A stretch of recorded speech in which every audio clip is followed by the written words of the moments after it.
The most dangerous weapon in the world is not a gun or a knife. It is a signature on a piece of paper. A signature given in trust. A promise twisted into a weapon. This is the story of one such signature, and of the woman who refused to let it be the final period of her life's story. Clara Henderson's world was built on a foundation of care. For 42 years, she had been a nurse at St. Jude's General. Her hands had held the trembling hands of the newly diagnosed. Her calm voice had guided patients through storms of pain, and her sharp, observant eyes had caught the subtle signs that young doctors often missed. She had commanded the quiet chaos of the night shift, a steady lighthouse in the fog of human suffering. Retirement was supposed to be her harbor. A small, tidy bungalow with a garden she could finally tend to properly. Days measured not by the shrill of alarms, but by the slow arc of the sun over her rose bushes. But life, Clara knew, had a way of complicating even the simplest of plans. The first tremor came with a fall in the grocery store. A wet spot on the linoleum, a sudden loss of balance, and a sharp crack that was not the sound of a broken jar of pickles, but of her hip. The recovery was a long, humbling road. The woman who had once lifted patients twice her size now struggled to get from the bed to the chair. The world, once her domain, began to shrink to the confines of her living room. It was in this vulnerable space that her nephew, Leo, appeared. He was her late sister's boy. She had watched him grow from a freckle-faced child into a man she admittedly saw less and less. He worked in finance, a term that always seemed vague to Clara, who dealt in the concrete realities of blood pressure and medication doses. After her fall, he started visiting. At first, it was a blessing. He would bring groceries, fix the leaky faucet, sit with her and watch old movies. "You can't be doing all this yourself, Aunt Clara," he'd say, his voice full of a concern that felt, at the time, genuine. "Let me help. You took care of everyone your whole life. Let someone take care of you for a change." The words were a balm to her lonely heart. Her own children were scattered across the country, busy with their careers and families. Their calls were loving but infrequent, their visits relegated to major holidays. Leo was here. He was present. He saw her struggle. The idea was introduced gently, over a cup of tea. "You know, Aunt Clara," Leo began, his tone casual, "with all these medical bills, and the house taxes coming up, it might be a good idea to have someone help you manage things. Just to make it easier. A power of attorney. It would just be for practicalities. I could pay your bills, handle the paperwork. You could just focus on getting better." The phrase power of attorney sent a cold, tiny trickle of unease through her. It sounded so final, so legal. She had spent a lifetime being in control. Of her patients, of her shifts, of her life. "I don't know, Leo," she said, hesitating. "It seems so drastic." "It's not, I promise," he reassured her, patting her hand. "It's just a safety net. Think of it like that. A safety net so you don't have to worry. I'm family. Who else can you trust? Who else can you trust?" The question hung in the air, highlighting the quiet emptiness of her house. She looked at his face, so much like her sister's. She saw the earnestness in his eyes. And she was tired. So very tired of the struggle. The fear of another fall, of a missed bill, of the slow, creeping helplessness was a heavier burden than the cast on her hip. So one Tuesday afternoon, with a notary public Leo had brought to her home, Clara Henderson signed over the legal authority to manage her entire financial life to her nephew. She signed with the same hand that had once soothed fevered brows and filled out countless medical charts. She thought she was signing for peace of mind. She was actually signing away her life's work. For the first few months, everything was fine. Leo was efficient. Bills were paid. He even set up a new, simplified bank account for her, giving her a debit card with a low daily limit. "Just for your little expenses," he explained. "To keep things simple and safe from fraud." She'd felt a flicker of irritation at being treated like a child, but she buried it under a wave of gratitude. He was helping. He was her safety net. The first crack in the facade appeared at the pharmacy. Her prescription copay, usually a manageable $20, was suddenly over $100.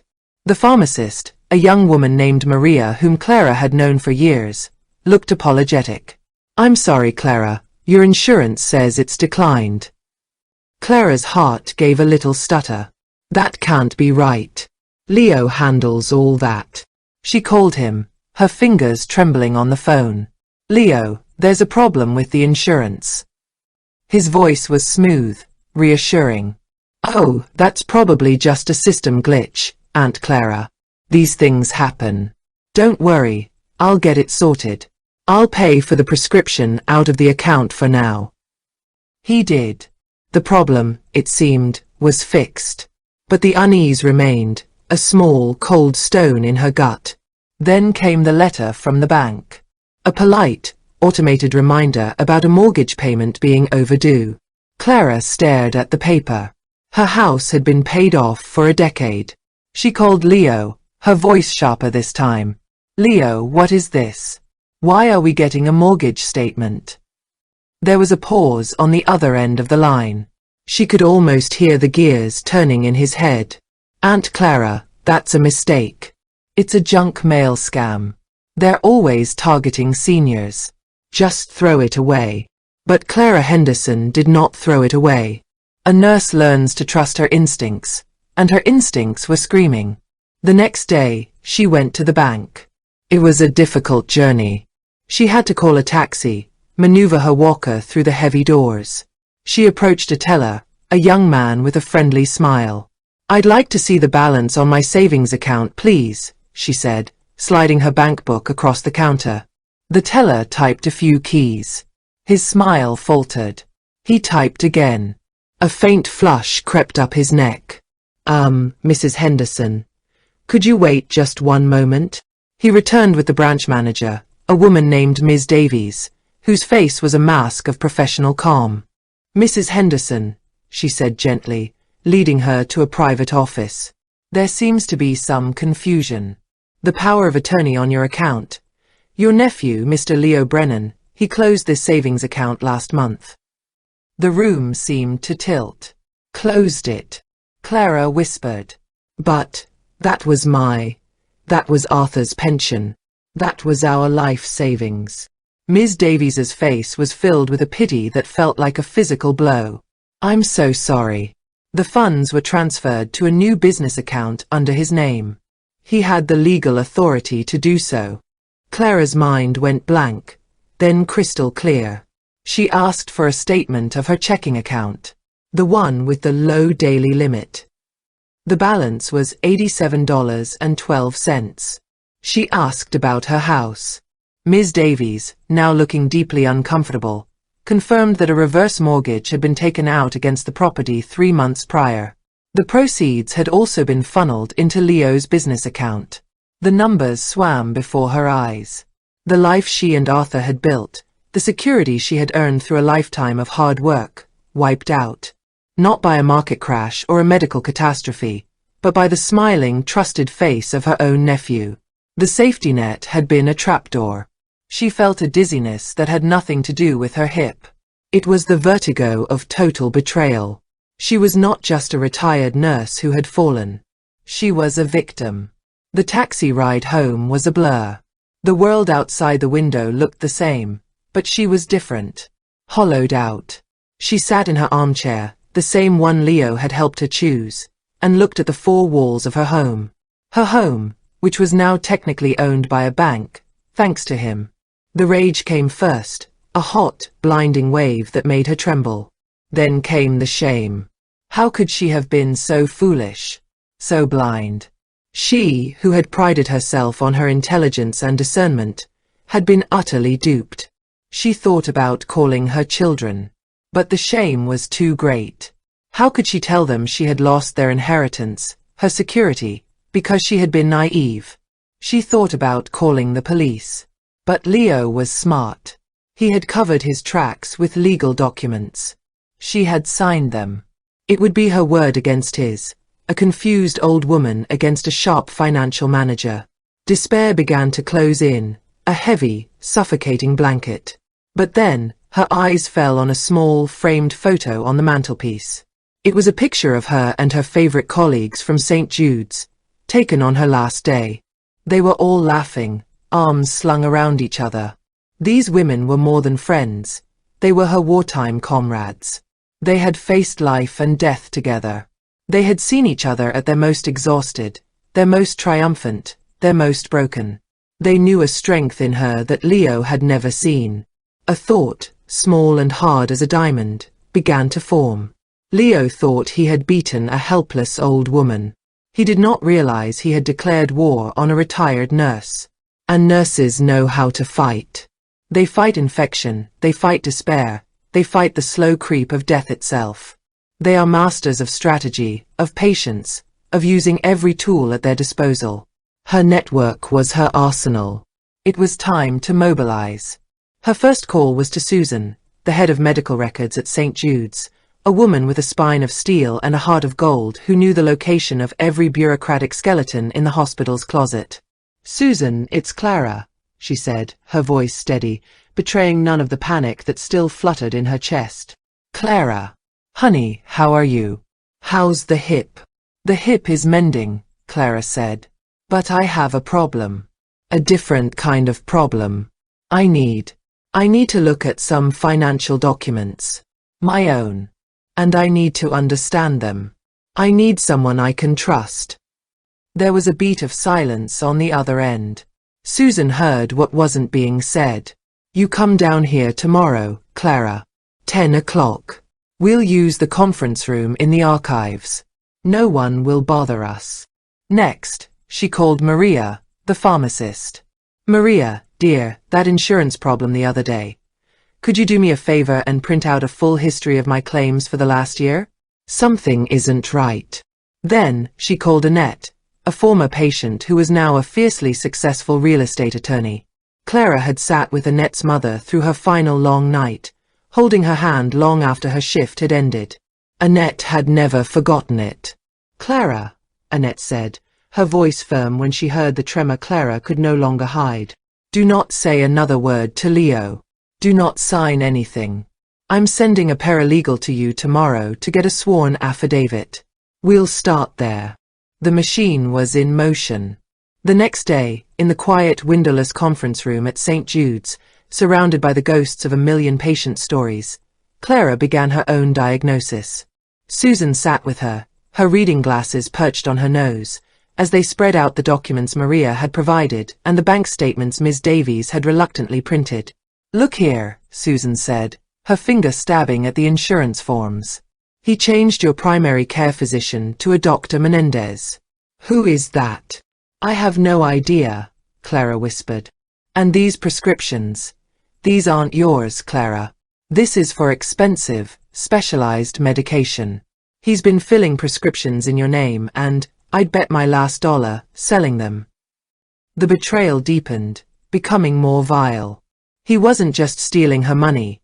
He was using her medical identity, jeopardizing her future care. Then came the bank statements. With Susan's sharp eye, they began to trace the flow of money. The large withdrawals from her savings, the deposits into the business account named Brennan Ventures.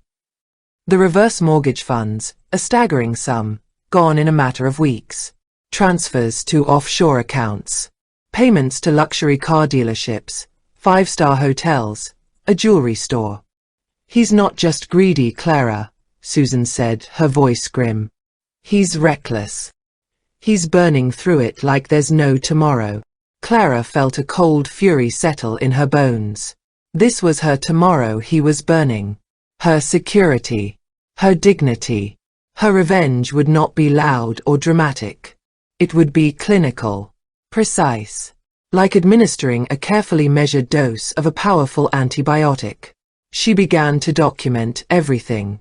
She bought a simple notebook and started a chart, just as she would for a critical patient.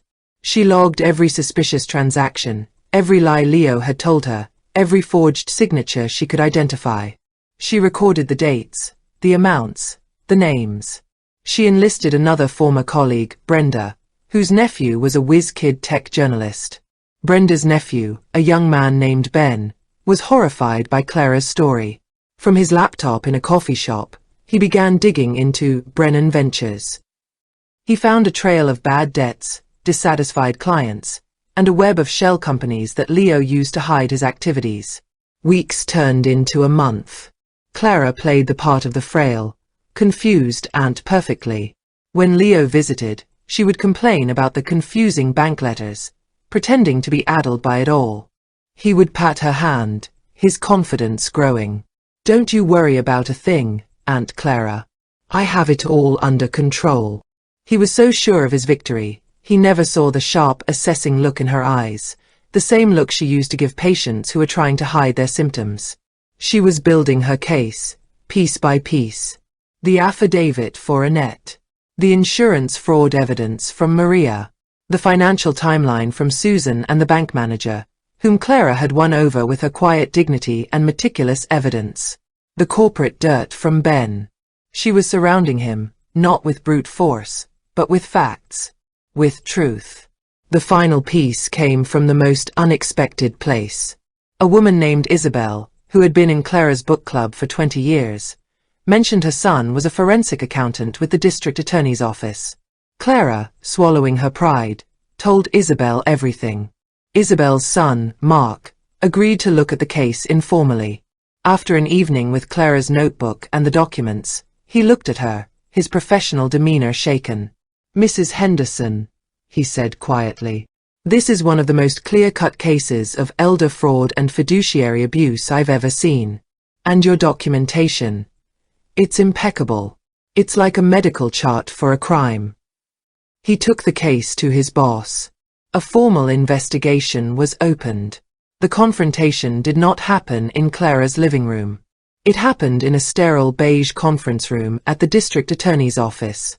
Clara had requested it. This was not a family matter anymore. It was a legal one. She wore a simple navy blue dress she had saved for important occasions. She sat straight in her chair, her hands folded neatly on the table. Annette sat on one side of her, Mark on the other. She was flanked by her allies. Leo was brought in. He looked confident, smirking, until he saw the people in the room. He saw Susan, her arms crossed. He saw Annette, her face a mask of professional disdain. He saw Mark, with his DA badge clipped to his suit. And he saw Clara.